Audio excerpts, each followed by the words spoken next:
Ladies and gentlemen, welcome back to the channel. Welcome back to another video. Today we are going over 1 year of ownership in the Audi S4. I actually meant to film this video yesterday, but got caught up with some other stuff around the house. I've owned this car exactly 1 year in 1 day. It is November 12th, 2023 as I'm recording this, and I got the car on November 11th, 2022. What's also funny is I've driven this car exactly 9,977 miles. So we're almost on exactly 10,000 miles a year, which I thought we would be. So I guess we can call this a 1 year review and a 10,000 mile review. I do these kind of videos periodically throughout my ownership in these cars. I think I did a couple for the S5, and I think this is my second now on the S4. Now, those beeps are something we're gonna talk about here later in the video, but for now, let's talk about kind of just the overall ownership experience and what you guys can expect if you want to own one of these cars. And I want to start off by saying I make these videos to kind of create like an open forum discussion almost, not so much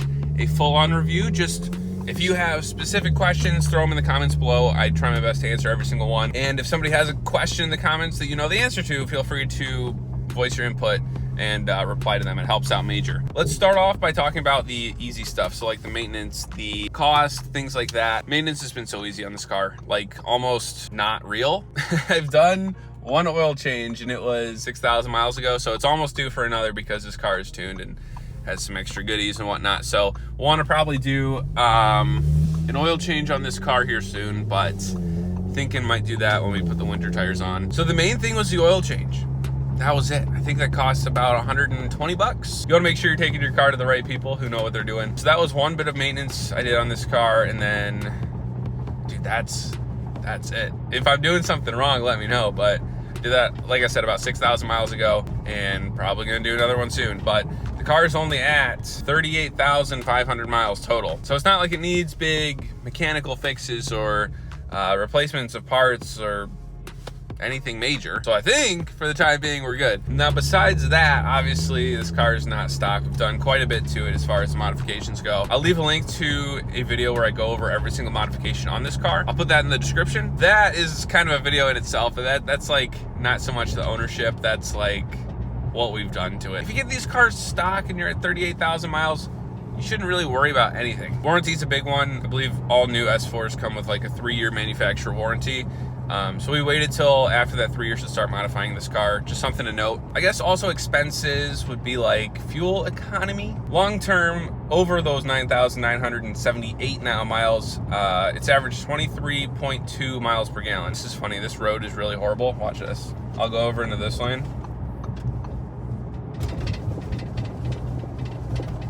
This is what happens when you lower your car on lowering springs. But for fuel economy, that's not too bad in a car that makes almost 500 horsepower. I don't drive this car crazy. I've said that before on the channel. I just daily this. Most of the time it's in like individual mode like it is right now. So I really don't crank it like crazy. I know we took Evan's car on the rallies and things like that. We averaged a little lower miles per gallon. I think we were around like 15 or 16.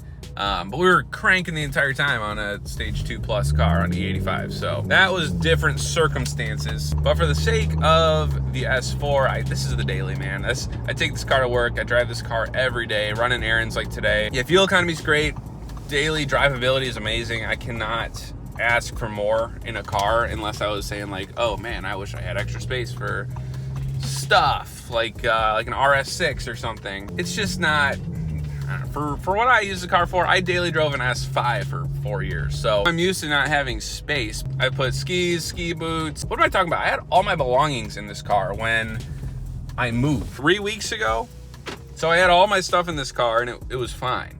Like I had my TV in here. I had a giant rug. I had all my clothes, all my basic belongings besides like a mattress and some other big stuff. So not much to say negative about the car. I'll be honest, it's been amazing as far as the ownership in the last 12 months in 1 day. I guess that'll bring us to like some of the negatives. I'll say there aren't many. The one major one is that that tone that goes off with the parking sensors. Now, I won't say it's such a bad thing because it's a safety feature. I'd rather them work than not work. But sometimes in this car, you'll catch yourself backing up and then it'll like sense something and just lock up. And there's no way to stop it unless you turn the sensors off. And that's just a B9 thing. That's not like a car specific thing at all. That just happens sometimes, and it's happened maybe 5 or 6 times in the last year. So it's not major, but it's something that you're like, that you almost panic because it locks up and you're like, oh my gosh, did I just hit something? Or like, it feels like my car's braking, which is never a good feeling. So if you're just in the routine of like pulling in back into a parking spot, which I do 99% of the time I park, you gotta watch out for like those little red things. You're like, is it gonna lock up on me and cause me a mini heart attack? Something to think about. Sensors are pretty sensitive is the word I was going for there. So I have a little lip in my driveway that I go sideways on, and even sometimes when I'm pulling out, like you just witnessed, it'll go off. And it's a little bit silly because no, I'm not going to collide into anything, but yes, I get where the sensor would go off in that case. But it's tough to avoid because the sensors are facing one way, and if you're about to go up like a steep hill or come down off a steep hill, and when it does go off, it'll like lower your music so you can hear the sensor. It's one little quirk that I felt like I had to mention.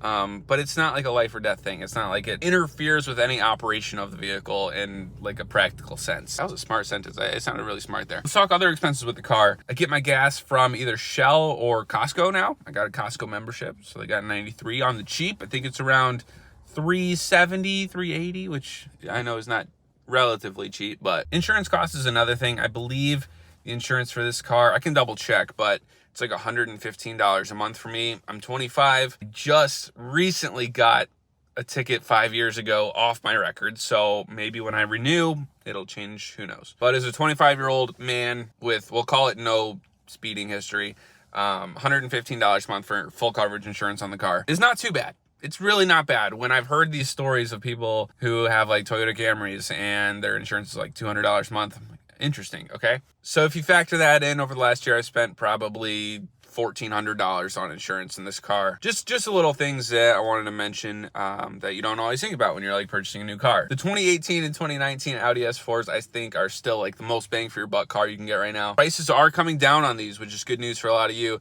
May not be for me, as I own one and I bought it kind of when they were high, but you can find these cars in like the mid-30s right now. So that's pretty cool, depending obviously on the mileage, condition, history, and whatnot. They're a great bang for your buck car. Still love me those old 3.0 supercharged V6s. And I get a lot of messages asking like, is this worth it? Should I get the turbocharged car? It's more. I still think those supercharged cars are like a better deal, better value, because you can find those like 18, 20 grand and they'll last forever if you take care of them, and they make power effortlessly with like an easy ECU flash. So it's hard to compare those two, and now having owned both, I can say I love the interior of this car a lot more. There's just a lot more features. It has Apple CarPlay, just the updated like steering wheel, carbon fiber everywhere. I love it. The interior of this car is 10 times better than the predecessor B8.5. And to kind of wrap up my thoughts, this car is such an awesome daily driver. I say that, I feel like in every video or like every update that I do, but I cannot explain to you, unless you like own this car or have owned or daily driven an Audi before, you know.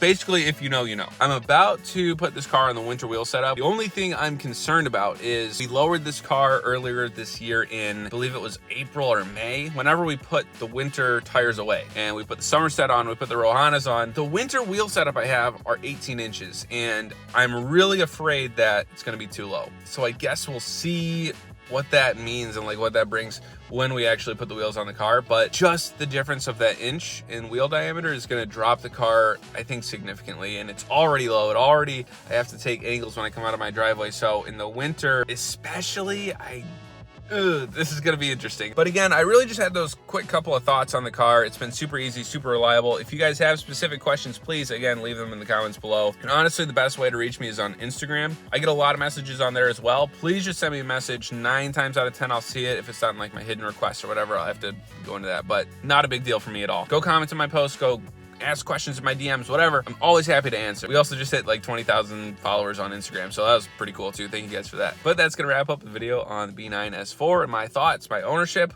experience. 1 year, it's been great, honestly. Thank you guys so much for watching. If you guys are new to the channel and want to see more Audi video, Audi content, I guess car content in general, now that I've moved kind of close to Woodward Avenue, near Detroit, so like Metro Detroit area, there's a lot more car stuff down here, a lot more to keep us busy through the winter, so super excited to be doing that now. If you guys want to see more of that content, please subscribe, hit the like button for the algorithm. Until next time, ladies and gents, we'll see ya.